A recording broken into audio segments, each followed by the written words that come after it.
So for this next talk, I would like to introduce Farai Madzima, a Zimbabwean interaction designer, conference organizer, and speaker living in Canada, who is currently the user experience manager at Shopify. So make sure to use Slido for the questions, and a round of applause for Farai.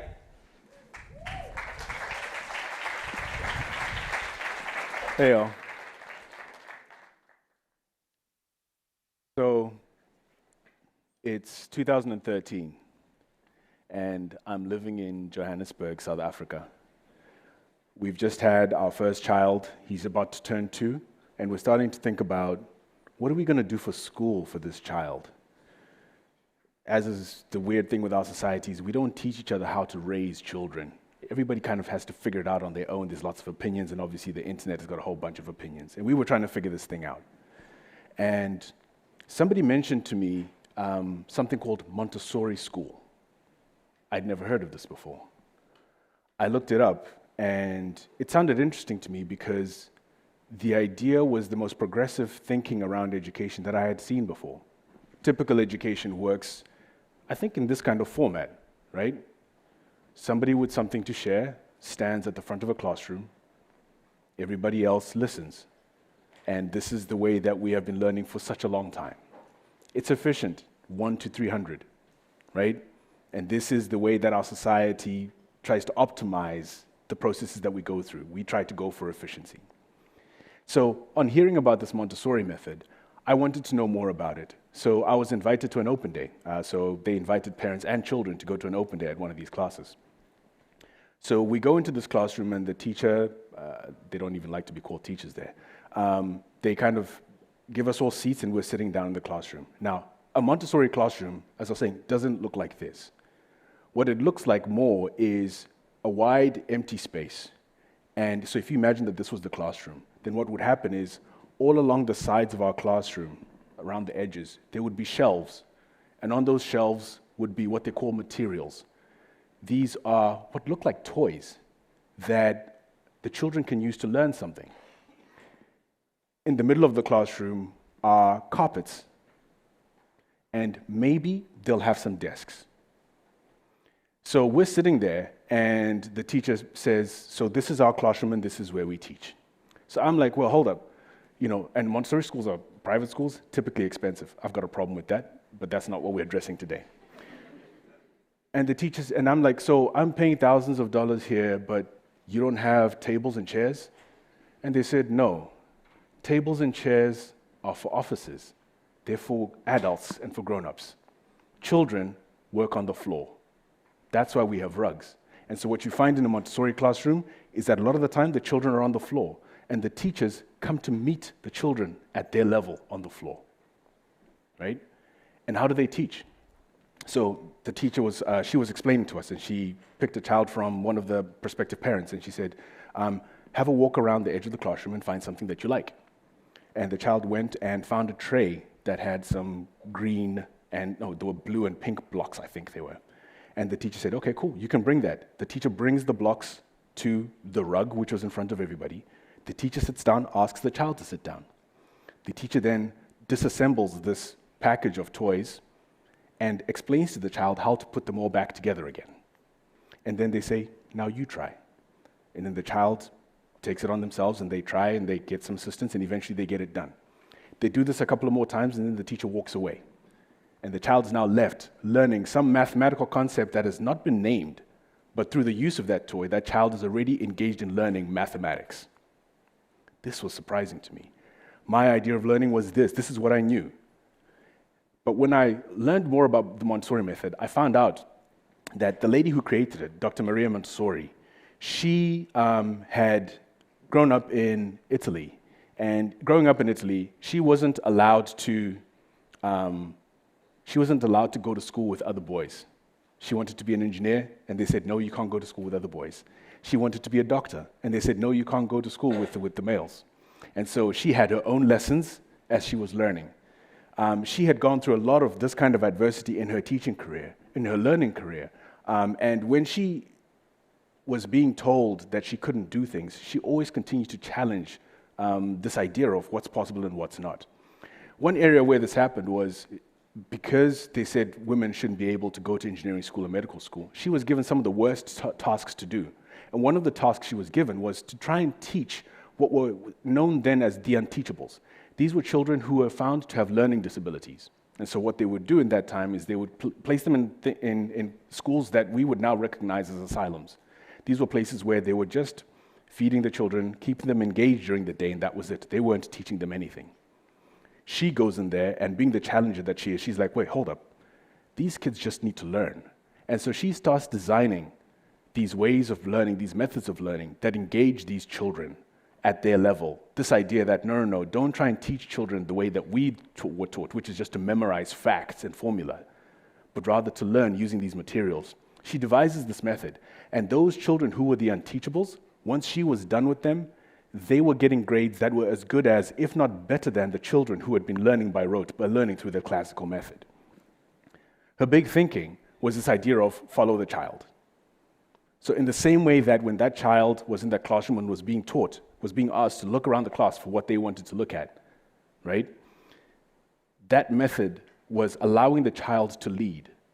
Her insight was that the children have an instinct of what they want to learn.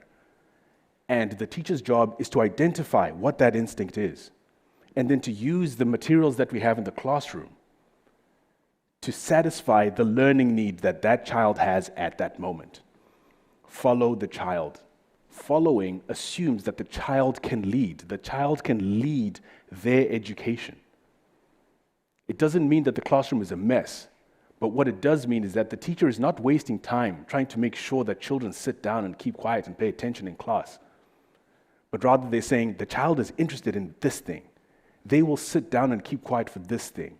And because they can, we can engage them right here. And they will grow and learn in a much easier way and in a much more fruitful way. The other thing about the Montessori method, two other things that I learned about it. So I was asking, okay, cool. So when I went to school, there were grades. How do you deal with grades here? And they're like, no, we don't do that here. Because in real life, you don't live in grades, right? So the grades that I knew was that at a certain age group, you go to grade 1, you go to grade 2, you grade 3. In Montessori, they have multi-age classrooms. So the first age is called Nido, 0 to 3 years. The next one is 3 to 6 years, and then 6 to 9 years. So a child is in a classroom with 2 other age groups above them. And what starts to happen is that the older children learn to look after the younger children when they're old enough to do so. I found my 5-year-old reading books to a 3-year-old when he had figured out how to do that at school. The philosophy there being that this is how we live in society. There are people who know more than us, there are people who know less than us. And we can relate and look after each other by understanding that. Even at a very young age, kids can get that. The other thing was about curriculum. I was asking, okay, so what do you teach? And they said, we have five main kind of classes or areas that we teach. Mathematics, and I was like, cool, I dig that. Language, cool, I can understand that too. They have what they call culture. Culture is what they use to encapsulate things like geography, science, arts, and all of those things. And I was like, cool, I can dig that. I studied that when I was a kid. We also teach sensorial studies. I was like, the what? Sensorial studies acknowledges that we learn through our senses. And so all the tools that Dr. Maria developed were tools that engage the child's senses and use that as a way to learn. If you've had the opportunity to watch a child learn, they touch everything, they taste everything, because they're using their senses to learn. And again, Dr. Maria Montessori was saying, we follow the child. This is how they learn. We use that as a way to grow them, a way to teach them. The last one that they have, the last subject that they have is called practical life. I was like, what is that? Practical life? That's where they teach children how to tie up their shoes, put on their clothes, comb their hair, wash their faces. I didn't learn that at school. We did that at home. And typically it was just like being done really, really quickly so that I could get out the door. In a Montessori school, they take time to teach children these things. Dr. Maria Montessori's method was recognizing the fact that we are trying to create whole human beings. We want to respect their humanity. We want to encourage their independence. And we want to nurture whole beings who can engage with society in a way that works for what they want, but can also be beneficial to society. This whole idea was mind-blowing to me because everything I'd known was not this. I went to a grade school, and every year I would progress a grade. In fact, the first grade I was in, I couldn't speak English because I was born in Zimbabwe, and my native language is Shona. In the first year of school, my teacher told my dad to take me out of school because I couldn't speak English, and she was like, he can't hack it here, he has to go somewhere else, you're wasting your money. But my dad stuck with it. That process that we go through in terms of grades is not child-led. The child is not co-creating the learning experience the way they do in the Montessori method. What is happening there is almost like a factory model of education. There is a government specification of what a grade 1 child should be able to do, a grade 2, 3, 4, 5. And I was being taught to meet the spec. That is the education model. Why? Because when you come out of that education model, hopefully you're then going to meet the job spec, right? You meet the job spec, and then to grow your career, you just go from job spec to job spec. You are not co-creating that process. It is defined by somebody else, and you are just figuring out how to meet that. I'm unhappy with this idea. As a manager, I've struggled with it more recently than before, because I was trying to figure out what is the fulfillment. For the first 10 years of my life, actually, I didn't think about any of this until I went and worked in a company that had these things called one-on-one meetings. What is a one-on-one meeting? A one-on-one meeting is a periodic meeting between you and your manager. Maybe you have it every week, every second week. I, for the first 10 years, in fact, first 13 years of my career, had never had one of these meetings. When I had my first one, I realized there was an opportunity for me to talk to my manager about what I was doing, how I was doing, and what I wanted to do. That idea that Dr. Maria Montessori had in the classroom, that the child can co-create their learning experience with their teacher, I've started to understand that the one-on-one is my opportunity to co-create my job experience, my career experience with my manager. The idea of a one-on-one actually was but popularized by somebody who's actually Hungarian. His name is Andras Grof. When he was born here. When he left and he went to the United States, he became Andy Grove. Andy Grove, for those who know, is a famous person in tech because he was employee number 3 at a company called Intel. They make all the chips that we have in our laptops. He's also the person who's credited with creating OKRs. You might work in a company that has OKRs, objectives, key results, ways to align the organization, the individual to kind of a single goal as we work. In his book, High Output Management, he also talks about one-on-ones. And what he says about them is really interesting. Well, not interesting. But what he says about them is that the most valuable use of a manager's time is to enhance the quality of a subordinate's work. So they say a manager should meet with somebody for 90 minutes and get the most they can out of them. This smacks of that factory thinking again, right? The manager's trying to leverage and get something out of me. I'm wondering, what if we flip that? And I say that, what if your one-on-one, that 60 minutes, is an opportunity for you to keep track of and make progress on creating a fulfilling job and career for yourself? How might we do that? Well, if we think about your first one-on-one, right? And so I'm assuming here that you're having one-on-ones. If you're not having one-on-ones with your manager, this hopefully will give you an idea of what that looks like. If you're a manager and your organization is not doing it, I would encourage you all to set this up because it's really, really important. The really important bit about this is this idea of engagement and owning your career, right? Typically, if we're in that factory model, we have no say. But when we have no say, I don't know what school was like for you, but I struggled with it. I was not engaged. It sucked. I hated it. I went through it, but I didn't enjoy it. The first 13 years of my career, if I think about it, were kind of like the same. And our work lives are too important for us to leave to that kind of output. Our careers should not be happening to us, but rather we should, with intent, be co-creating what we want in our jobs and in our careers. This doesn't mean we have a free-for-all. The company has got objectives that we might meet. But as long as we go into those with intent, I think we can look back and go, that didn't happen to me. I chose that and I knew what I was walking into, which is why one-on-ones are really important. So the first one-on-one, what does that look like? The first one-on-one in my mind is a place where you should be creating a connection, right? And so creating a connection, there are several ways you can do that. There's something called a life story that we do where I work at Shopify. And the idea there is that I split this into two. So I say for the first half hour, we're going to chat about, I'm going to give you an idea of my life story. And I'll tell you from the time that I grew up in Zimbabwe up until the point I came here. I'll talk about not go through my resume, but rather what are the life choices that I made? Why did I make those choices? Where did I succeed and where did I fail? And then I'll invite the other party to do the same for the second half, and we can ask each other questions. Why? So that we can accelerate knowing each other and reduce our interpersonal distance really, really quickly. The life story. So consider it in your first one-on-one or your next one-on-one, if you haven't already done this, is to have a life story conversation. Spend an hour on it. It'll probably be one of the best hours that you've spent with somebody who you're working with. The other thing you might do is to talk about the superpowers and kryptonite. I don't know if you're familiar with Superman. The comic book character, he comes from a planet called Krypton. He comes to Earth, and he's got these superpowers. But when he comes in contact with kryptonite, the stone from his planet, this kind of debilitates him. It kind of takes away his powers.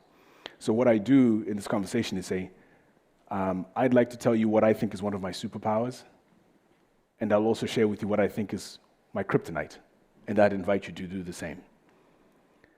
What this does is to create an opportunity for us to be vulnerable with each other. It creates an opportunity for us to talk about things that we probably wouldn't know about and wouldn't discuss in any other meeting in any other way.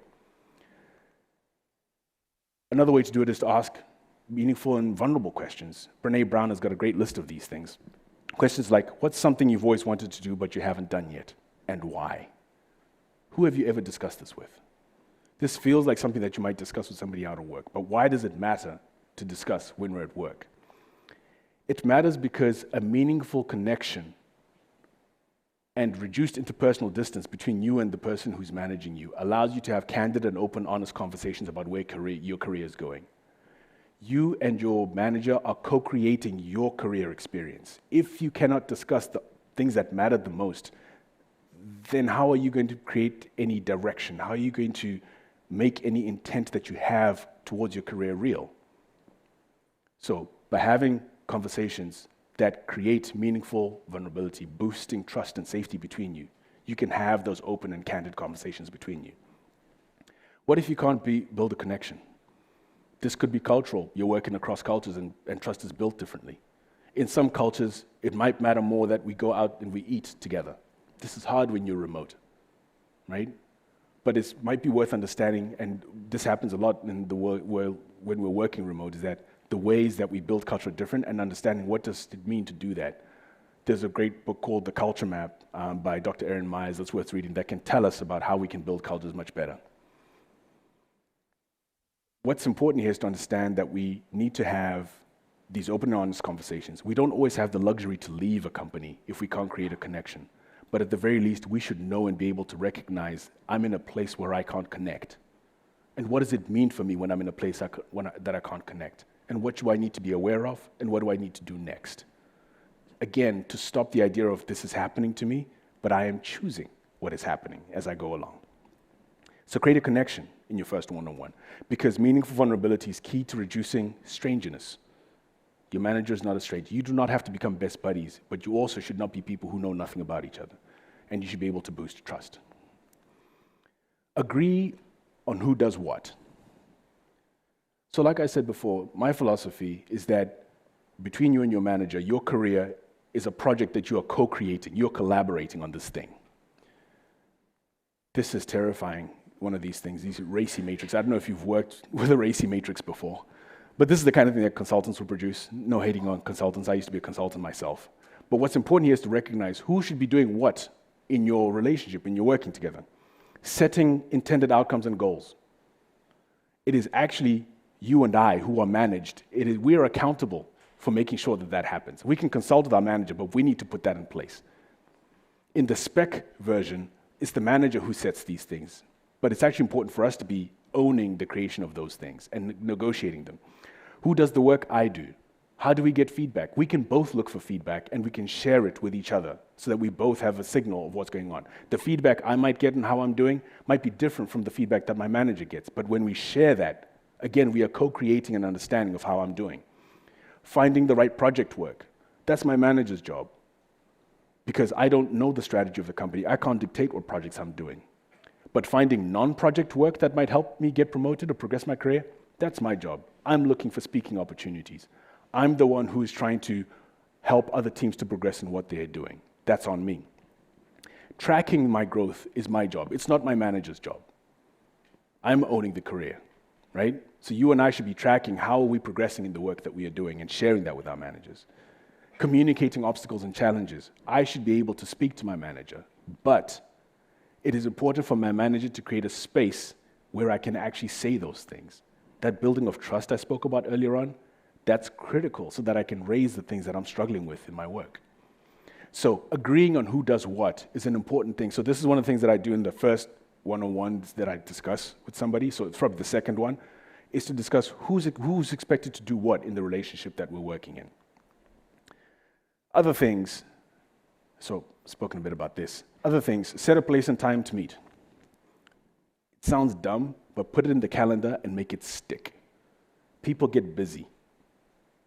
Work happens a lot, so make sure that it sticks in the calendar. And when it's in the calendar, figure out how to do it properly. I like to do this format. I don't call it a quick chat, right? A quick chat is probably one of the most stressful. If my manager puts a quick chat in my calendar, that is one of the most stressful things I've ever seen. Do not do that to anybody with no context, right? Give it a description that matters, right? So I put my name in your calendar first so that you know that it's a one-on-one between us, right? And we keep it like that and make it recur. Full screen on one screen and close other windows if you're working remote, right? It should look like this.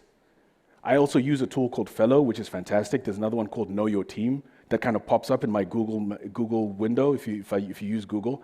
And that allows for me to take notes on one side, and then I see you on the other side, nothing else. No notifications, nothing. We can all tell when we're on a call with somebody who is focusing on other things, right? So one screen, kill the notifications, and let's focus on this conversation because this conversation is critical. Is it too much for us to ask that one of the 40 hours in our week that we work on is focused on me and my career? I don't think that's too much to ask. So let's bring in that focus. Disable notifications. Be in a private space. I had a challenge once where we needed to have a critical conversation with somebody. And it was COVID times. We couldn't do much about it. But there was somebody who didn't have childcare. And their child was sitting right behind them. They didn't have headphones in. And we needed to talk about something that was really difficult.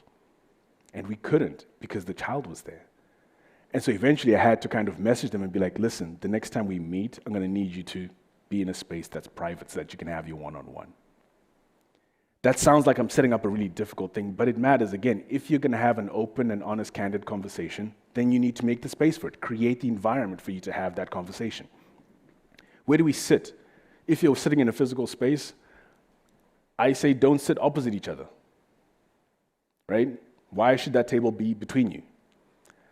My preference is that we sit side by side, but we face each other, right? And we can have a much closer conversation. If there is any challenge or anything like that, at least the space is not creating kind of almost like a conflict interview type scenario between us. It's a small thing, but for me, it matters because we're trying to reduce that interpersonal distance so that we can have the conversation that we want to. Do you want to take a walk? Some people recommend having a walking conversation. I had one of these and it was really difficult. So we had a 30-minute one-on-one. We worked on the 15th floor, right? So 30 minutes accounting. We start talking, we get into the elevator. Other people get in the elevator. We have to stop talking, right? We get out of the building. Now we're walking down the street, but there's human traffic. So now we're doing this as we're walking, and I'm trying to catch up with somebody, and we're trying to have a conversation. By the time we got to the park and sat down, cool, we're chilling. But now we have to walk back, and we're doing everything else in reverse, right? So maybe you can take a walk, but make sure that if you're doing so, it's not going to be at the expense of the communication that you're going to have. Right? So sometimes if you live in a place where there's a forest and you're going to be able to start talking immediately, then feel free and do that thing, but do so at your own risk and at the risk of the quality of conversation. So create the environment to focus on open and candid conversation. Co-creating the agenda. What are you going to discuss? These are some things that I think are worth having as discussion points in your one-on-ones, and I'll go through each of them. The first one is just to say hi. Okay, I guess the hand wave is just to check in and say, hey, how are you doing? Right? The how I'm doing has got some depth to it. The first thing to think about is when things are going wrong, are you able to articulate how bad things are affecting you? Right? This is a scale called the SUD scale. I forget what that acronym means, but this is used in clinical diagnosis. And it's being able to say how bad things really are. It matters to be able to articulate that because there's a difference between I'm interested in this stuff, so there's a level at which you are stressed out and it is engaging you. There is a level of stress that gets you optimal performance. And then there's a level of stress when things are on top of you. And being able to articulate that matters so that you and your manager, you and the person you're working with can make a decision on what you want to be able to do next. So how am I doing? I need to be articulate. I'm doing well is not good enough. It's not going to get you anywhere. Being able to articulate where you're at really, really matters. What's the most important thing to discuss today? So we've greeted each other, we found out how we are, right? Based on how we are, that might direct our conversation. If I'm really, really stressed out about something, we might need to deal with that thing first, right? If not, and we can continue, then we ask, what's the most important thing? We are prioritizing our agenda. What are the things that are listed here that we need to be discussing, right? What we are not bringing to our one-on-one, we are not bringing a design review. We're not doing that here. We're not sharing a project update here. We have 39 other hours to discuss the work. This 1 hour is mine. This 1 hour is for my career, right? These are the most important issues that we're going to be discussing today. Growth, goals, and career. This is the most meaty part of the conversation, I should think, right? And this is where, again, we can bring back this matrix and we can talk about what are the things that I'm working on, what are the things I'm expecting from you. We can review the goals document that I have and the progress that I'm having towards my goals, right? We can set new goals if we want to, but this is the time for us to have this conversation. And by having this in the agenda the whole time, so I have having a standing agenda and having all these things can be a trigger. You can decide to talk about one or all of these things if you've got the time to do that. But if every agenda always has at least these things in it and you can add subtopics, it means that you don't forget to talk about your career and your growth. And it sucks to be able to be having that conversation like in the middle of the year when it's time to decide whether or not you're getting a raise or not, right? It's important to be able to think about that on a consistent basis. Some interesting growth, goals, and career conversations, questions that should be coming up. What's keeping you at this company? I ask my manager this question from time to time. Things are always changing, and I'm happy to offer up my view on what's keeping me at this company. It's important to keep checking in on this and not to be surprised when you're all of a sudden like, I'm not enjoying myself here. I'm looking for something else, right? Other questions, what kind of work feels meaningful to you? Are we doing the kind of stuff that engages you? This then starts to come to that question of, like in the Montessori classroom, there is an offering of things that you can be engaged in. Which of the things that are here are the things that are meaningful to you? Are you able to articulate that and express that to somebody else? Particularly somebody who can have an influence on like changing the direction of your work. What kind of work gives you the most energy? I've found in the last few years that the work that I love the most is the work of people managing, which a lot of people don't like, which is kind of why I'm doing this talk. But the work I enjoy the most is one-on-ones are my favorite time of work, right?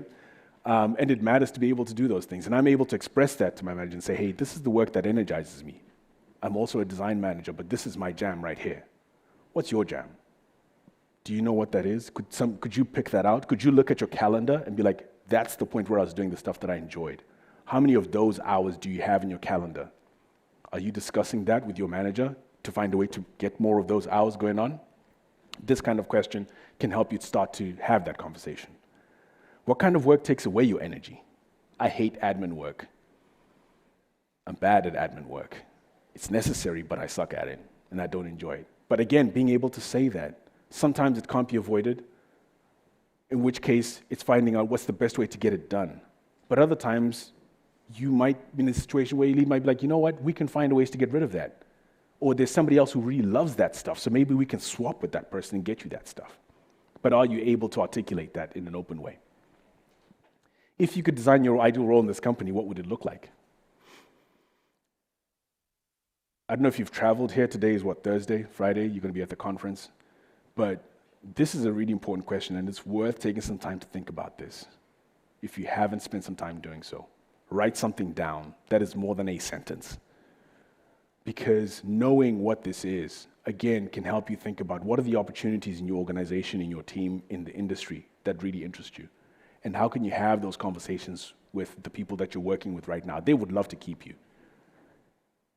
And if you can tell them what you're looking for and they can find a way to do that, then everybody's going to be happy. You're co-creating what you're looking for. Other things that matter, alignment.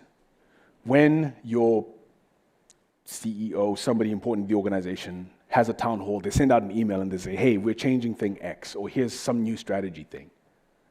Everybody reads and hears that very differently. For some people, it might mean, oh no, my job's in jeopardy. For someone else, they'll read that and go, hey, it's an opportunity. For some, they might be worried, hey, my project is in jeopardy right now. Being able to align with your manager on, here's what I heard, what did you hear? It's a simple thing, but it makes a lot of sense because a lot of organizations assume, well, you read the email, so you got the message. And that's not the case. We don't see or read messages as they are. We read them as we are. If I'm a worried person, I will read worry into that message. Right? So being able to align on here's what I heard, or here's what this new term means in this company, right? That's an opportunity that you can have during your one-on-one meeting and a conversation you should be having.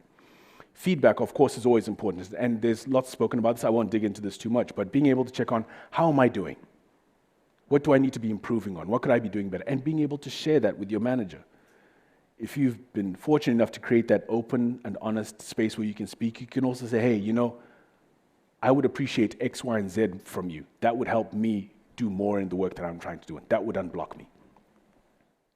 Heads up. This is a simple thing, but looking into the future a little bit. Heads up, I'm going to be speaking at Amuse UX next week. Just wanted to let you know.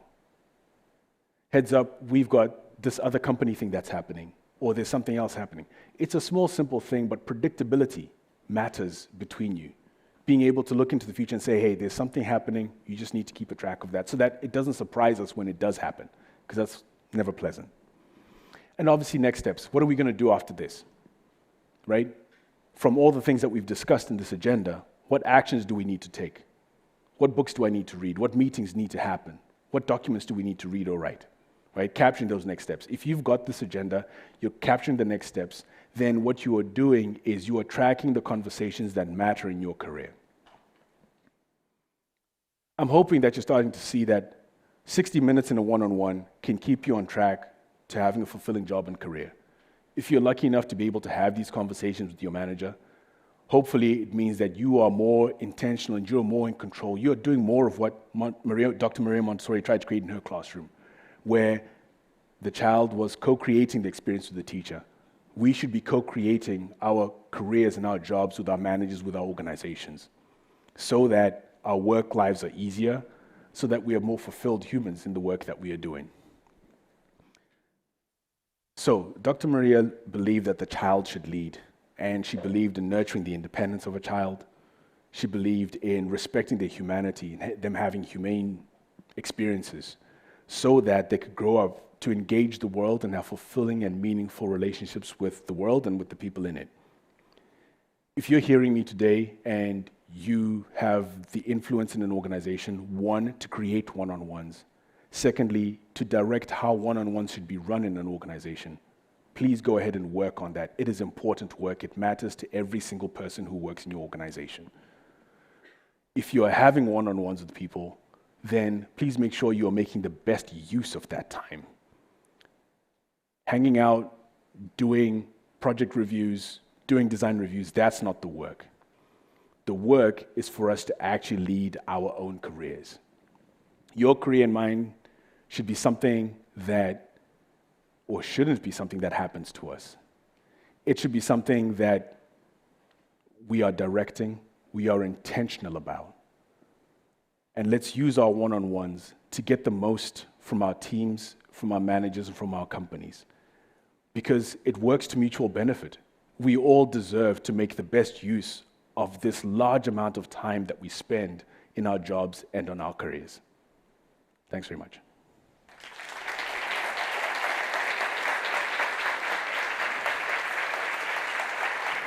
Thank you.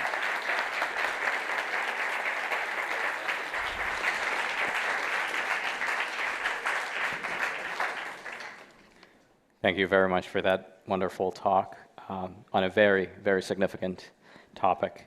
So a few questions have popped up, and I think we still have time to discuss some of those. So I'm going to start reading out the most upvoted one. How often should one-on-one happen for optimal success for both the employee and the department company? Right, this is a great question. How often should a one-on-one happen? So I have one-on-ones with new people that I'm working with. I have a 1-hour one-on-one, and it happens every single week when we're starting off, because we're still building trust, we're building a connection, and we're learning how each other works. When we have that trust and there can be more productivity, we can increase the time between those. I don't like to do that because I feel out of touch with what is going on with that person. And I never want to have any more than 2 weeks between two conversations about my career with my manager, right? This sounds like a lot, and typically it sounds like a lot when a manager is managing like 20 people. Then the leverage is all wrong, because if you're giving 20 hours a week to everybody, that's a whole lot of time. But ideally, an hour every week, if possible. This means that the manager ideally is managing 1 to 6 people, 1 to 7 people. But 2 weeks for me is the max. Anything more than that, and we are not keeping track of change. Like, things change so quickly within that time period. And this works, again, both for the company and the employee as well. Great. Seems like that's very frequent, but makes a lot of sense. Does it sound too frequent? Sorry, maybe that was just a very subjective take on that. But it's very fair, because if it's a new idea, and I've heard this before, if it's a new idea, then it can feel like, wow, how do I find an hour every single week for, to do this? But again, if we think about, Andres is, you're also an Andres. Yes. And Andres's idea was that, every 2 weeks, this period of alignment can make sure that we are getting the most out of each other. And I think that it makes a lot of sense if we're thinking, well, there are 80 hours in a 2-week period. If we spend one of those making sure that we're aligned, I think that the value that we can get from that, I think, is a lot more, even though it feels like a lot of time spent frequently. Yeah, that's a very good question positioning. Let me read this out. Do you hire UXers from Europe? I would love to work for a company where there are one-on-one culture like you represented. Yeah, so I work at Shopify, and hiring is weird right now. If you're seeing what's going on in the world. But keep an eye on all the things. They have careers pages. Things will open up for sure. But Shopify hires all around the world, for sure. Very quick question. Are the slides available somewhere? I will send them to you, and then you can make that happen. Let's try. Cool. Great. Yeah. Well, let's see. We could do a few more. These are jumping around. Sorry about that. Do you have patterns, questions, or topics that are worth revisiting from time to time? So that agenda that I shared, I think, is some of the more critical things. I try to if you Google one-on-one conversations, typically they kind of want to raise questions. So what should you be asking? My thinking is more on thinking about situations. And I'm still like, I love this topic. I'm investigating. One day when I grow up, I hope to write a book about this thing. But the idea is that we should be discussing situations rather than questions. Situations are things like, when did you feel uncomfortable? When did you feel like you didn't belong? Do you feel like you need a raise? These are the things that we need to be thinking about and raising in our conversation. So absolutely, there should be a list of these things. I haven't found a very good list. I found a PDF that had 350 questions in it, but I don't know how useful they are. And what you will find is that all these questions are for managers to ask their reports. There is nothing for you who has a manager what you should be asking. Hopefully we can co-create such a thing. I think this is a great one. What if being honest in a one-on-one session put our job at risk? For sure. Absolutely. And I think this is the hard part, right? Sometimes you're honest about a thing that gets used against you. I've heard instances of this. I think the most important thing initially is that building of the connection is making sure that you are building trust with that person so that you can say to them, listen, what I share with you in these one-on-ones is for these one-on-ones. If you're going to share something I put in this conversation with other people, please let me know what that looks like. Right? I think that's the most important thing. You can't always guarantee that the other party is going to use that in the right way. And it does become a judgment call. And this is why it's called vulnerability. We have to put ourselves out there. But do look for signals where you're in a culture where people tend to do this. If you're in a culture where people do, use things against each other, then it may be that you're not necessarily in the environment where you want to put everything out there, but at least you know that that's the culture you're in. Absolutely, there's always a risk. We can't mitigate all the things. It's a difficult situation for sure. Let's take this one as the last question. How to find my answers and question what kind of work gives me or takes energy from me. Sorry, it's kind of jumbled up, but I think we understand. Yeah, I get the vibe. So work that gives you energy.